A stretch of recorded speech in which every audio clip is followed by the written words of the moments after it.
Good morning students. आज हम बात करते हैं basic body plan of flowering plants की। लेकिन इससे पहले टॉपिक को पढ़ाने से पहले मैं आपको बता दूं कि बॉटनी में, वनस्पति शास्त्र में इस बार आपको 3 पेपर जो पढ़ने हैं वह कौन कौन से हैं। पहला पेपर जो है वह मॉर्फोलॉजी और एनाटमी पे बेस्ड है। इस साल आपको आवृत बीजी पौधे जो हैं, एंजियोस्पर्म्स जो हैं, उनके बारे में पढ़ना है। तो तीनों पेपर जो हैं उसी के बारे में है। फर्स्ट पेपर जो है उसमें प्लांट की मॉर्फोलॉजी और एनाटमी के बारे में आप पढ़ोगे, मतलब एक्सटर्नल और इंटरनल स्ट्रक्चर के बारे में पढ़ेंगे। दूसरा जो पेपर है उसमें इकोलॉजी, इकोनॉमिक बॉटनी के बारे में आप पढ़ेंगे। और तीसरा जो आपका पेपर है वह टैक्सोनॉमी और एम्ब्रियोलॉजी का पेपर है। और तीनों ही में आप एंजियोस्पर्म्स के ही बारे में ये विषय पढ़ेंगे। तो सबसे पहले हम आज प्लांट मॉर्फोलॉजी जो पेपर है उसकी पहली यूनिट का पहला जो टॉपिक है वह है basic body plan of flowering plants. इसके बारे में आज पढ़ते हैं। सबसे पहले हम देखेंगे पार्ट्स ऑफ प्लांट बॉडी। जो एक प्लांट है उसके से अंग होते हैं, कौन कौन से हिस्से होते हैं, मेन पार्ट उसके क्या हैं। सबसे पहले जब भी आप कोई एंजियोस्पर्म प्लांट देखते हैं तो दो हिस्से जो हैं उसके एक्सेस के दो हिस्से मेन हिस्से कहलाते हैं। एक तो एरियल पोर्शन जो कि स्टेम होता है और एक सबटेरेनियन पोर्शन जो कि रूट होता है। एरियल पोर्शन से मतलब है जो कि आपको ज़मीन से बाहर दिखाई देता है वह स्टेम कहलाता है, और जो आपको ज़मीन के अंदर दिखाई दे रहा है बेसिकली वह रूट या मूल होता है। अब अगर हम बात करते हैं कि स्टेम जो है उस पर किस प्रकार के अपेंडेजेस लगे हुए होते हैं, मतलब क्या क्या चीज़ें आपको स्टेम के ऊपर लगी हुई दिखाई दे सकती हैं। तो बेसिकली आपको 3 प्रकार की चीज़ें स्टेम के ऊपर लगी हुई दिखती हैं। एक तो होता है आपका पत्ती जो कि आपको दिखती ही है, लीफ जो है। दूसरा अपेंडेजेस के अंदर इमरजेंसेस जैसे कि कांटे होते हैं पेड़ में, प्रिक्स जो होते हैं वो। और तीसरा है हेयर्स, बाल जो होते हैं वो। तो इन तीनों के बारे में हम अभी पढ़ेंगे इस टॉपिक में। तो सबसे पहले हम लेते हैं लीव्स के बारे में। लीव्स जो हैं वो बेसिकली कैरेक्टरिस्टिक एक तरीके से आप मान सकते हो कि वह स्टेम का होता है, कि स्टेम के ऊपर जो एरियल ब्रांचेस हैं उनके ऊपर आपको लीफ दिखाई देती है। रूट में कभी भी आपको लीफ नहीं दिखाई देती है। तो लीव्स जो है वो अरेंज्ड होती हैं स्टेम पे, एक डेफिनेट पैटर्न में अरेंज्ड होती हैं। और ये जो डेफिनेट पैटर्न है लीव्स का अरेंजमेंट का, ये बहुत बार आप देखेंगे जब हम टैक्सोनॉमी पढ़ेंगे तो यह प्लांट को क्लासीफाई करने में भी मदद करती हैं कि किस प्रकार से वह अरेंज्ड हैं, ऑपोजिट हैं लीव्स, डेक्यूसेट हैं, किस प्रकार से लगी हुई हैं, या लीव्स सेसाइल हैं, कोई डंठल है या नहीं, पिटियोल प्रेजेंट है या नहीं है। बहुत सारे ऐसे कैरेक्टर्स हैं लीव्स के कि वो किस प्रकार से स्टेम से जुड़ी हुई हैं और किस पैटर्न में, किस एक डेफिनेट पैटर्न में लगी हुई हैं, वह भी एक आइडेंटिफिकेशन का कैरेक्टर बन जाता है। अब आते हैं हम इसके स्ट्रक्चर पे। अगर आप प्लांट बॉडी देखते हैं कोई, तो एक प्लांट बॉडी में आप मेन बेसिक जो स्ट्रक्चर देखते हैं वो आप ऊपर देखिए। ऊपर आपको दिखेगा एपिकल बड दिखाई दे रहा है, लीफ लगी हुई दिखाई दे रही है, स्टेम दिखाई दे रहा है। तो बेसिक पार्ट ऊपर वाला जो एरियल पार्ट है वह क्या है, स्टेम है। नीचे आप देखते हैं तो आपको मेन रूट दिखाई देती है, और मेन रूट जो है उसी से लेटरल रूट्स निकलती हुई दिखाई देती हैं। लेटरल रूट्स जो हैं वो ब्रांच्ड हैं, यहाँ पे आप देख रहे हैं। और ये जो ब्रांच्ड हैं लेटरल रूट्स, इन पे छोटे छोटे से हेयर्स भी मौजूद हैं। हेयरी स्ट्रक्चर होता है जो कि एब्जॉर्प्शन में काम कर आता है। रूट जो है उसका काम क्या है, वाटर का एब्जॉर्प्शन, पानी को सोखना, ज़मीन में से पानी और मिनरल्स को सोखना और उनको ऊपर तक ले जाना।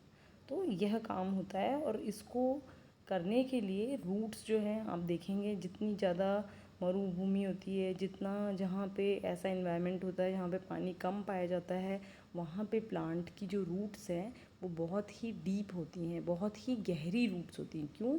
क्योंकि उसको प्लांट को पानी एब्जॉर्ब करने के लिए नीचे तक गहराई में जाना पड़ता है, और जाने का साधन या एब्जॉर्ब करने का साधन क्या है? रूट्स हैं।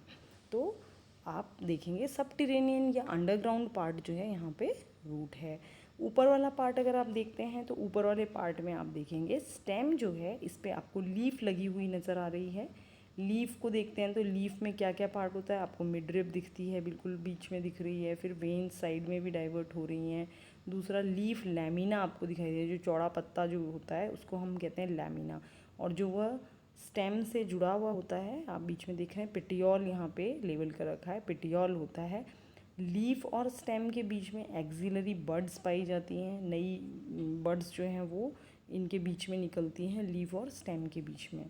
और सबसे ऊपर एपिकल बड भी आपको दिखाई दे रही है, जो कि आगे जाके ग्रो हो जाती हैं।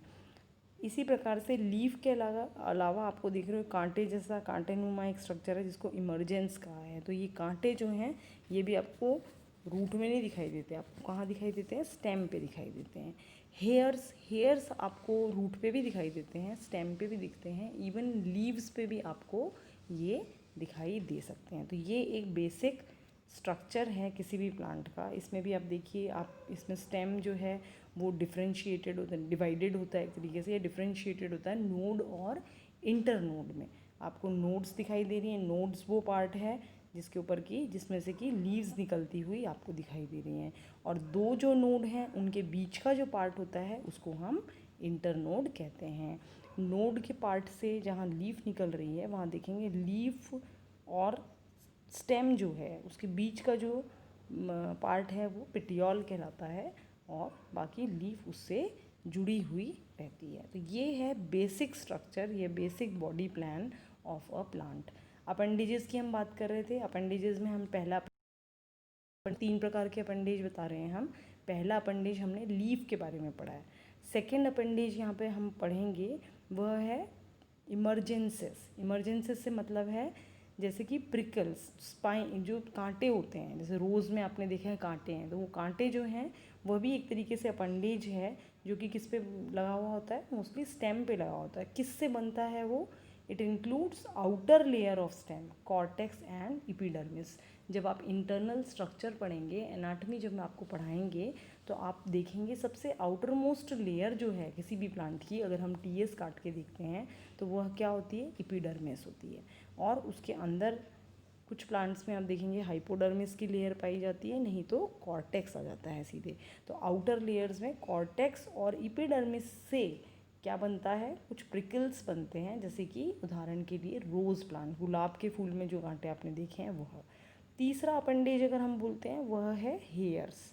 हेयर्स जो हैं वो कहाँ से निकलते हैं या कहाँ बनते हैं? Outer most layer of the cells. इसका मतलब इपिडर्मिस के जो सेल्स हैं, इपिडर्मल से हेयर्स भी उनको कहते हैं, एपिडर्मिस से वह हेयर्स निकलते हैं।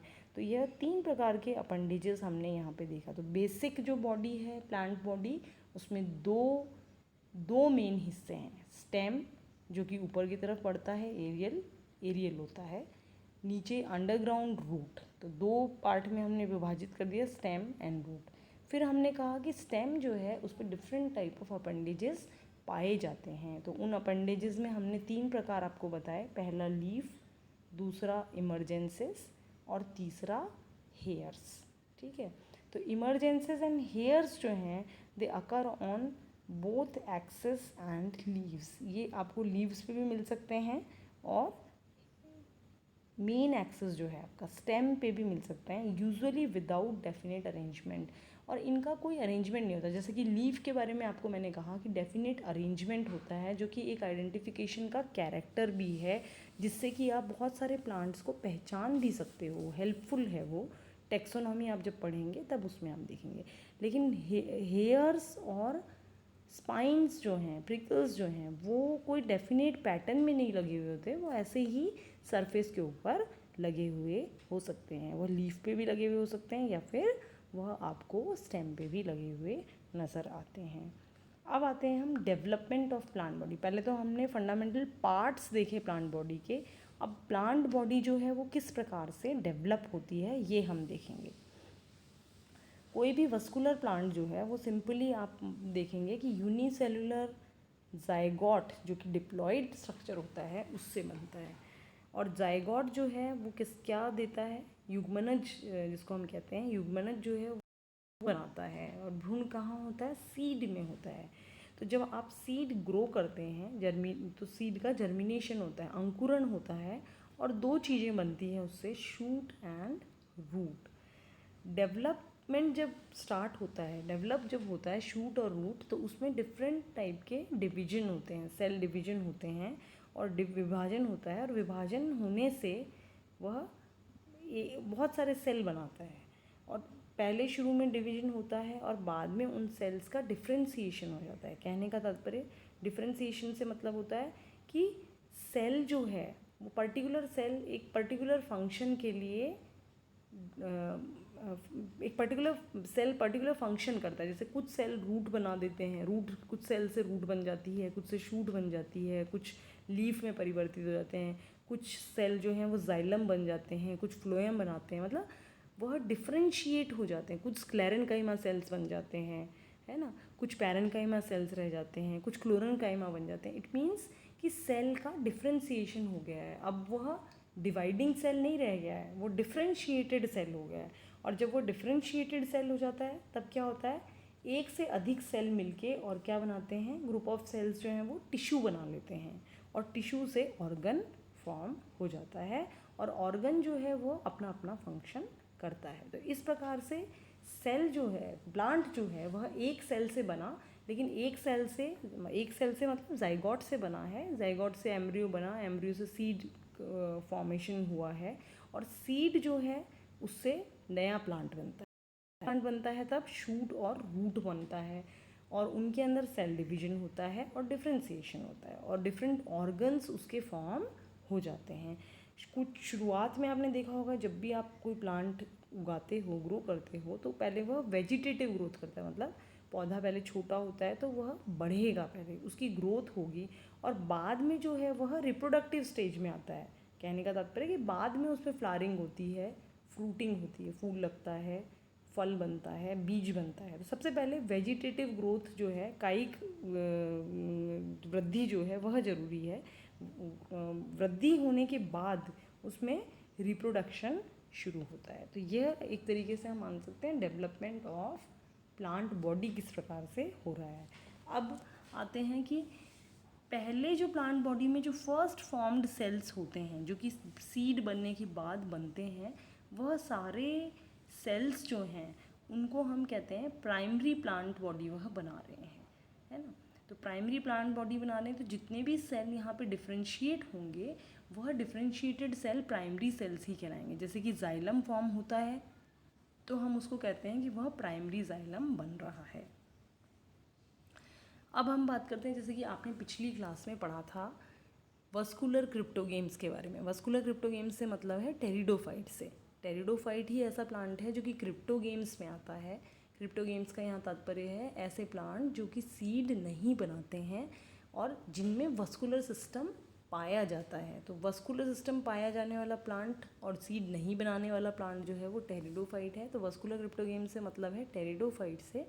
तो mostly pteridophyte and monocots. Angiosperm में आप दो प्रकार के प्लांट पढ़ेंगे, मोनोकॉट एंड डायकॉट। तो यहाँ बात हो रही है वस्कुलर क्रिप्टोगैम्स एंड मोनोकॉट की, कि जहाँ पर कि प्लांट जो है वह पूरी जीवन चक्र में स्पोरोफाइट जो बनता है वो स्पोरोफाइट जो है प्राइमरी प्लांट बॉडी ही है। कहने का तात्पर्य ये है कि वहाँ पर सेकेंडरी ग्रोथ नहीं पाई जाती। न तो मोनोकॉट्स में आप सेकेंडरी ग्रोथ देखेंगे, एक्सेप्शन हो सकते हैं, लेकिन एक्सेप्शंस के अलावा इन जनरल अगर हम बात करते हैं तो टेरिडोफाइट में भी और मोनोकॉट्स में भी सेकेंडरी ग्रोथ नहीं पाई जाती है। लेकिन जिम्नोस्पर्म और डाइकॉट की अगर बात करते हैं तो उन दोनों के अंदर ही आप देखेंगे सेकेंडरी ग्रोथ पाई जाती है। और सेकेंडरी ग्रोथ से तात्पर्य क्या होता है, किसी भी प्लांट में प्राइमरी ग्रोथ जो है वह तो रिस्पॉन्सिबल होती है उसके लंबाई बढ़ाने के लिए, लेकिन जो चौड़ाई है प्लांट की जो थिकनेस बढ़ती है वह सेकेंडरी ग्रोथ के कारण ही बढ़ती है। और सेकेंडरी ग्रोथ का मतलब होता है सेकेंडरी टिश्यू का बनना। प्राइमरी टिश्यू आपको बोला कि जर्मिनेशन हुआ सीड का, और जो भी टिश्यू उस टाइम पे फॉर्म हो रहा है at the time of germination के बाद, वह टिश्यू जो है वो प्राइमरी टिश्यू कहलाता है। और सेकेंडरी टिश्यू किसको कहते हैं? जबकि कोई स्पेशल सेल डेवलप हो और वो डिवाइड हो और सेकेंडरी ग्रोथ करे, और वो सेकेंडरी ग्रोथ से जो टिश्यू बनता है वह सेकेंडरी टिश्यू कहलाता है। तो प्राइमरी टिश्यू बनता है पहले, फिर सेकेंडरी टिश्यू बनता है। तो वस्कुलर टिश्यूज़ जो हैं they are developed which provide new conducting cells and additional support and protection. Vascular tissues form होते हैं। वस्कुलर टिश्यूज से मतलब है जाइलम और फ्लोएम बनते हैं प्लांट के अंदर, जो कि आपको पता है कंडक्शन के काम क्या कंडक्शन करते हैं। जाइलम जो है पानी पहुंचाने का काम करता है, फ्लोएम जो है वो खाना पहुंचाने का काम करता है, और एडिशनली प्लांट को सपोर्ट और प्रोटेक्शन भी प्रोवाइड करता है।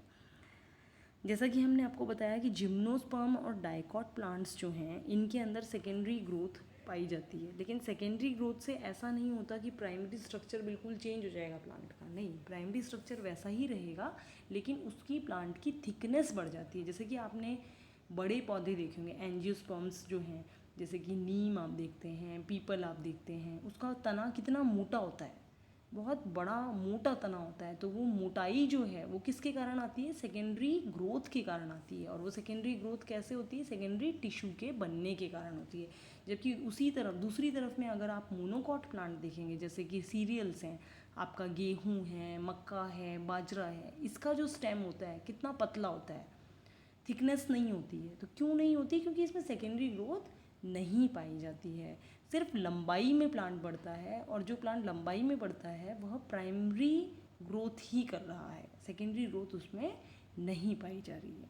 तो प्राइमरी ग्रोथ जो है it increases the length of the axis, जो स्टेम है उसका लंबाई बढ़ाएगा, एंड फॉर्म्स द ब्रांचेस बनाएगा और प्लांट की लंबाई बढ़ाएगा। लेकिन चौड़ाई जो है, मोटाई जो है, वह सेकेंडरी टिश्यू से ही फॉर्म बनती है।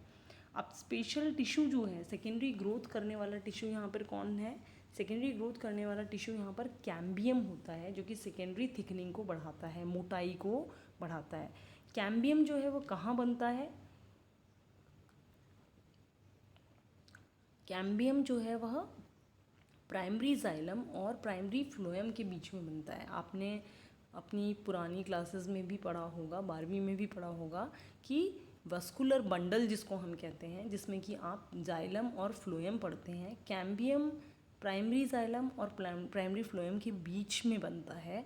और बीच में जो कैम्बियम फॉर्म होता है, अगर हम डायग्राम देखते हैं, आप ये देखिए इसके अंदर ये वस्कुलर बंडल्स, पहला जो फर्स्ट डायग्राम है उसमें आप देखेंगे ये वस्कुलर बंडल्स बने हुए हैं, बीच में पिथ है, और वस्कुलर बंडल में अंदर की तरफ जाइलम, बाहर की तरफ आपको फ्लोएम दिखाई देता है, और उसके बाहर आप कॉर्टेक्स देखते हैं, और बिल्कुल बाहर वाली जो लेयर है वह एपिडर्मिस कहलाती है। तो जो कैम्बियम है वह कहाँ बनता है? सेकेंडरी कैम्बियम जो है प्राइमरी जाइलम और प्राइमरी फ्लोएम के बीच में आप देखिए एक लेबल कर रखा है फेसिक्युलर कैम्बियम। यह कैम्बियम जो है वह एक स्पेशल एक लेयर है। वह स्पेशल लेयर जो है वह मेरिस्टेमेटिक है। मेरिस्टेमेटिक से मतलब होता है ऐसे सेल, ऐसी कोशिकाएं जो कि जिनमें कैपेसिटी होती है डिवाइड करने की, जो कि बार बार डिवाइड कर सकती हैं, वह सेल यहाँ पे स्पेशल सेल हैं जिनको हम कैम्बियम कहते हैं, और ये सेकेंडरी थिकनिंग को बढ़ाती हैं। कहने का मतलब जब कैम्बियम फॉर्म हो जाता है, एनाटॉमी में ये हम और डिटेल में पढ़ेंगे, यहाँ पर हम थोड़ा सा जनरल पार्ट पढ़ रहे हैं, बेसिक पार्ट पढ़ रहे हैं कि जो प्लांट आप देखते हो मॉर्फोलॉजिकली, जो आपको स्टेम रूट दिखता है वो बनता कैसे है, उस चीज़ को हम यहाँ पे डिस्कस कर रहे हैं। तो कैम्बियम जो बनता है प्राइमरी जाइलम और प्राइमरी फ्लोएम के बीच में, वह क्या बनाता है? वह इंटरनली अंदर की तरफ, इनर साइड की तरफ सेकेंडरी जाइलम बनाता है, और बाहर की तरफ सेकेंडरी फ्लोएम बनाता है। उसी प्रकार से एक और लेयर बनती है जो कि कॉर्टेक्स में फॉर्म होती है, और उस लेयर को हम कहते हैं, वह भी मेरिस्टेमेटिक लेयर है, और उस लेयर को हम कहते हैं कॉर्क कैम्बियम या फिर फेलोजन। फेलोजन जो फॉर्म होता है वह भी फेलोजन या कॉर्क कैम्बियम जो है वह भी दोनों तरफ सेल काटता है, या दोनों तरफ उसमें सेल्स बनते हैं, अंदर की साइड भी सेल बनते हैं और बाहर के साइड भी सेल बनते हैं। जो सेल अंदर के साइड बनते हैं उनको हम कहते हैं सेकेंडरी कॉर्टेक्स या फेलोडर्म, और जो सेल बाहर के साइड बनते हैं कॉर्क कैम्बियम के उसको हम कहते हैं फीलम या कॉर्क। और यह फीलम, फेलोडर्म और फेलोजन, ये तीनों लेयर मिला के हम कई बार इसको बोलते हैं पेरिडर्म। तो यह एक आप मान सकते हैं कि इंटरनली इस तरीके से सेकेंडरी ग्रोथ होती है, और इस तरीके से जो प्लांट आपको मोटे ट्रंक, मोटा तना आपको जो दिखाई देता है, उस पर लीव्स लगी हुई हैं, तो उस तरीके का पौधा कैसे बनता है। बेसिक स्ट्रक्चर हमने पढ़ा कि स्टेम होता है, रूट होता है, उस पर अपेंडेजेस लगे हुए होते हैं, लेकिन एक्चुअली बनता कैसे है वह भी हमने इस वीडियो में देखा कि बनने के लिए एक तो प्राइमरी ग्रोथ होती है और एक सेकेंडरी ग्रोथ होती है। प्राइमरी ग्रोथ बेसिकली सभी प्लांट्स में आपको मिलेगी, लेकिन सेकेंडरी ग्रोथ जो है वह आपको डाइकॉट्स और जिम्नोस्पर्म में पाई जाती है, और उसके लिए स्पेशल स्ट्रक्चर बनता है कैम्बियम या कॉर्क कैम्बियम, जिससे कि वह सेकेंडरी ग्रोथ कर पाता है। आज हम इस वीडियो में इतना ही पढ़ेंगे, नेक्स्ट वीडियो में इसी को कंटिन्यू करेंगे। Thank you.